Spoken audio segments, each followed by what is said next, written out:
સુરત શહેરમાં રામનવમી પર્વ દરમિયાન શહેરમાં કોમી ચમકનો ન થાય તે માટે પોલીસે તૈયારી આરંભી છે. તો કોઈ અનિચ્છનીય ઘટના ન બને અને કાયદો અને વ્યવસ્થા જાળવવા માટે શહેર પોલીસ દ્વારા શહેરમાં ડ્રોન પેટ્રોલિંગ હાથ ધરવામાં આવ્યું છે. તો ડ્રોન પેટ્રોલિંગથી ભીડભાડવાળા વિસ્તારો અને સંવેદનશીલ સ્થળોએ સુરક્ષાને વધુ મજબૂત બનાવવાનો પ્રયાસ કરવામાં આવી રહ્યો છે. તો આગામી 6 એપ્રિલના રોજ ભક્તો દ્વારા રામનવમીની ભક્તિભાવ સાથે ઉજવણી કરવામાં આવનાર છે. તો આ પાવન તહેવારને ધ્યાનમાં રાખીને પોલીસે સંપૂર્ણ એલર્ટ મોડ પર આવી ગઈ છે. શહેરના ઉધના રેલવે સ્ટેશન કે જ્યાં હજારો મુસાફરોની અવરજવર રહે છે, તે ઉધના પોલીસ દ્વારા ખાસ ડ્રોન સર્વેલન્સ શરૂ કરવામાં આવ્યું છે. તો શહેરમાં રામનવમીના દિવસે વિવિધ સંગઠનો દ્વારા રેલીનું આયોજન કરવામાં આવે છે.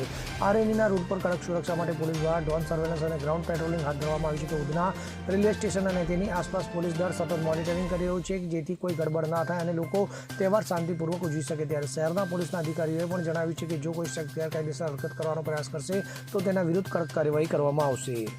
Bureau report CN24 news.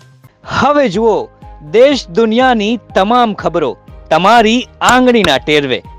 ઉઠાવો મોબાઈલ અને Google Play Store પરથી ડાઉનલોડ કરો અમારી CN24 ન્યૂઝ મોબાઈલ એપ.